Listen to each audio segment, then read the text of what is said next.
All right, I am back in my apartment in JVC. It's a final look. Good news, you saw the negotiations that we've done. The apartment is going to be sold. And so I wanted to stop in here one last time and do some reflections. Hey, listen, this was a learning opportunity. I was curious, a lot of people told me how amazing it is to buy, off plan and the returns that you can get. And I could be skeptical sometimes. And so it's great to hear that from people, but it's a completely different sort of animal when you try to execute on that. And so here are some reflections. Buying off plan, you actually can make some money, but it's not a straightforward process sometimes. And so, one of the attractive things on this specific unit was that it wasn't sort of cash heavy. I didn't have to put in a lot, up front. It was only 20%. You don't get that anymore in Dubai. The days of only having to put 20% down and 80% on handover are gone. You don't see those deals anymore. You don't see those opportunities. And so for people coming in, with a lower budget, don't have a lot of cash on hand, that's a great opportunity to make money on. And so for me, it was a learning experience and I was curious about it and I'm happy I did it. One of the things I look at, one, to celebrate, it was all theoretical in the beginning. I had a sort of thought process on, what my conservative ROI could be. And I made sure I stayed within that, frame. But there was a lot of work that went into it. I had to put in the time and effort, what was out in the market, where I can make money, how much cash I had to put up front, and what the realistic selling price could be.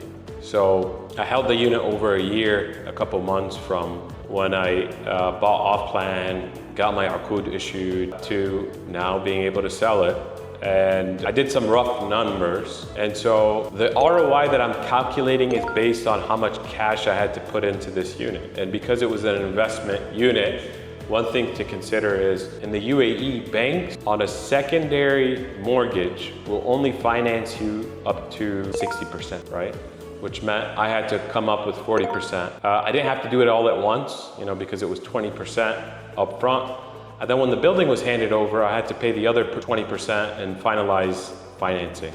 So I ended up paying 40% out of pocket, financed the other 60%. There was other, various costs and expenses, including administration costs, DLD fees. The selling stage, I did use an agent and I'm happy that I did. I had to pay another 2% for that, but it was a good investment. And so for me, the real question is, did I actually make money on this off-plan investment? And so when I look at the 40% amount that I've actually invested, and when I do a calculation on what the selling price is, I made around 18% ROI, which is amazing for me, I think.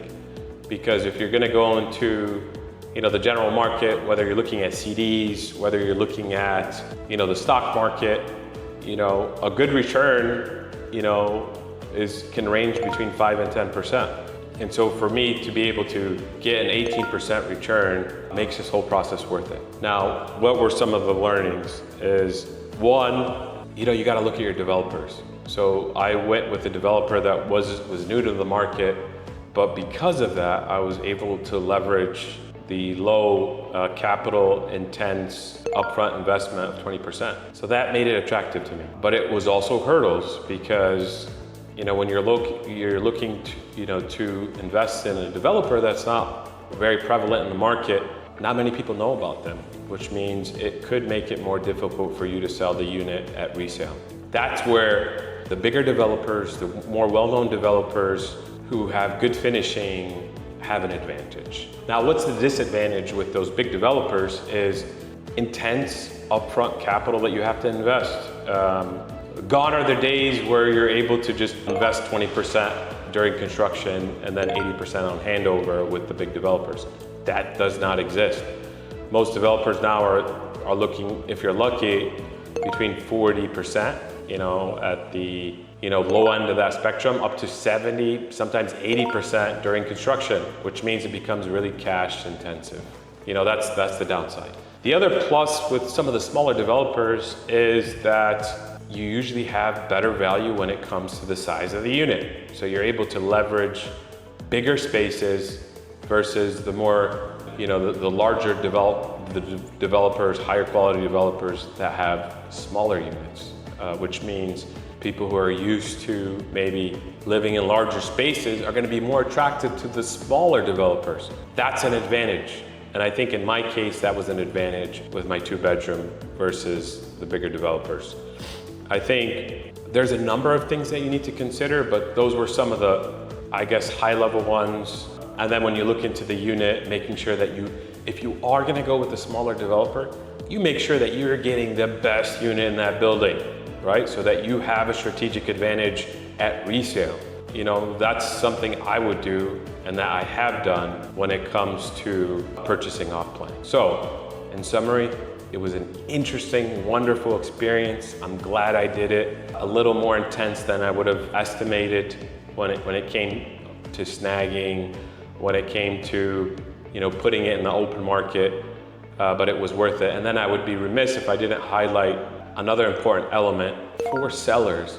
Don't be greedy, right? And don't fall in love with the unit. You have to be laser focused on your investment strategy. You didn't purchase this to just keep it, although that is a strategy for people who are looking to build a portfolio of units and have cash flow. You need to remember that it's a great unit and you did a lot of due diligence, but don't fall in love with your investment. You purchased it for a purpose, which is to get an ROI. I think the other point when I say about not being greedy is pay your brokers, even if you're the seller. If you're making money off the unit, you want to make sure that you optimize every opportunity, every avenue to sell your unit. And guess what? A lot of brokers aren't necessarily going to pay attention to your unit if you're not paying a broker fee, right, as the seller. Now, you're not obligated to pay a broker fee to the listing agent. Usually common practice is just the buyer through their agent would, the buyer's agent would charge the 2% commission, but that means the listing agent is only going to want to look for buyers and not necessarily work with other agents. That limits your opportunity. And don't get me wrong, I've had challenges with a number of brokers in the past where I don't see value when it comes to their services, but there are all-star agents and you want to leverage them, and I'm happy with what happened. I worked with someone that was good. There was certain areas of opportunity when it comes to the conveyancing side, a little sloppy, but hey, nothing's going to be perfect. Happy investing and good luck.